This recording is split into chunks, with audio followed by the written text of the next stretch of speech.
So, hi Wow Life, another video, another share guys, another POV. So, ngayon guys, pag-uusapan lang natin, walang iba ang Jomcar. Nasaan na kayo? Nasaan na ang Jomcar? Bali, magto 2 weeks na rin kasi ang last natin silang nakitang magkasama doon sa last celebration ng birthday ni Papa Joms kasi nung dinner ng Velvet hindi na nakapunta si Carla Bell because masama na yung pakiramdam niya. So, nasaan na?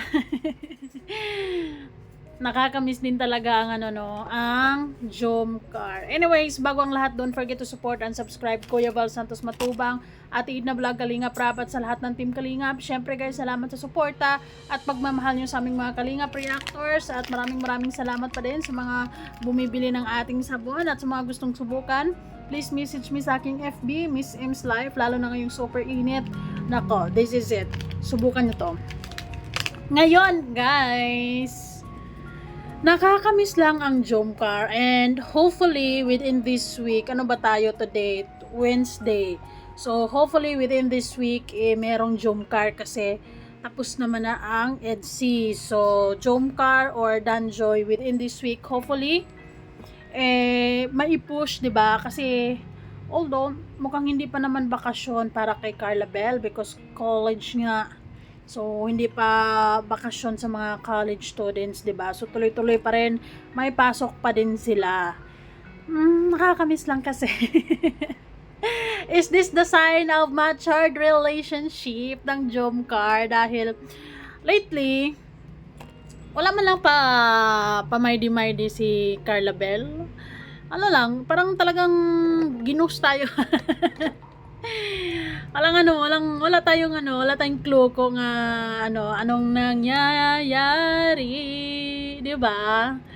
Anyways, mapa-Manila naman siguro sila kasi tuloy naman yung plan nila na mapa-Manila sila ang Big 3 Love Team kasama nila Kalingap Rap dito sa April 30 dito sila kasama sila dito sa Manila. So maybe ayun, makikita namin sila hopefully. Ay nako, nakakaloka, nakakamiss din, no? Nakakamiss kapag what if kung isang buwan walang Jomcar. Nakakamiss din. Mapapaisip ka din ano nangyari, 'di ba? Anong meron? Ba't tahimik? Ay nako, anyways, medyo mainit pa kasi ang issues sa founder ng Jomcar 18 na si Miss Yang Mi. Mukhang hindi pa tatapos sila sa kanilang bardagulan about it. Kaya siguro kumalma din muna ang Jomcar. Anyways, araw-araw din naman may upload si Kalingap Jomar sa kanyang channel. So doon na lang natin siya nakikita. Pero si Carla Bell wala. Pero merong po si Nanay Cynthia.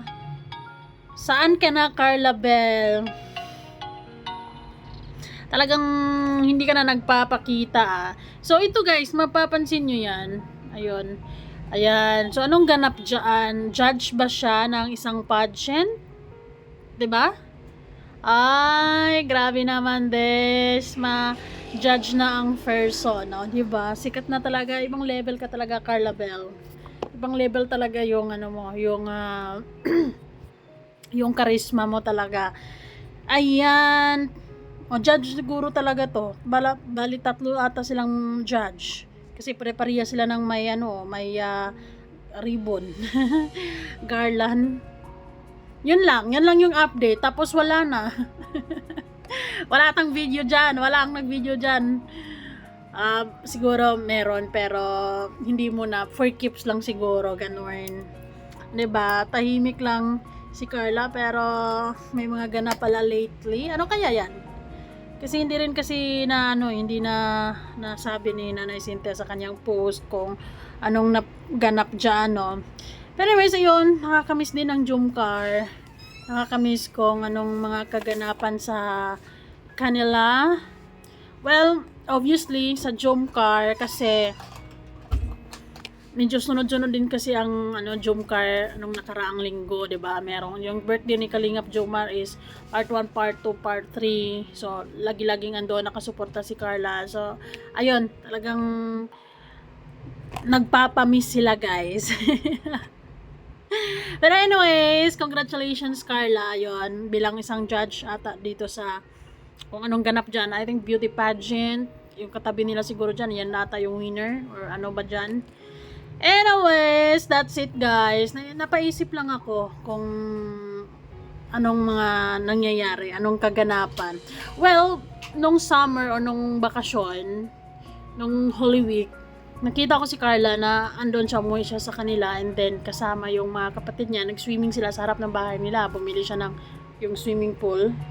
Diba? Tapos, ayun, nag-swimming. Yun yung last na kita ko sa kanya. And then, this picture. Kayo guys, sa tingin nyo, comment down below kung nasaan na si Carla.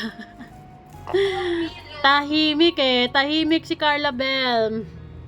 Anyway, siguro nagpapamiss. Mamimiss talaga natin yung Jomcar talaga pala. So, I hope within this week may Jomcar or bago sila mapa-Manila or anyways, di ko alam. So, that's it guys. Bye-bye!